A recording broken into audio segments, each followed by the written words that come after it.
با سلام، روز بخیر. اتمام کار ماشین آقا علیرضا گل از مشهد، نصف 5 مدل بقای برقی بادی، کمک بادی، سیستم کامل، آقا علیرضا گل از مشهد.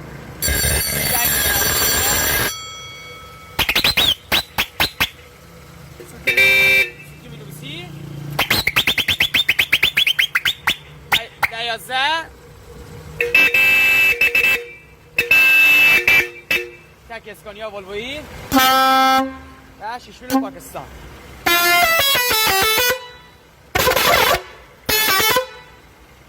این هم شیشگول پاکستان اورگی، زنگ مدرسه، تک سوتی مینیبوسی، تک ولویی 1011 و قیام علزونی. این هم سیستم کاملشون، میدرنج توربو، اسباب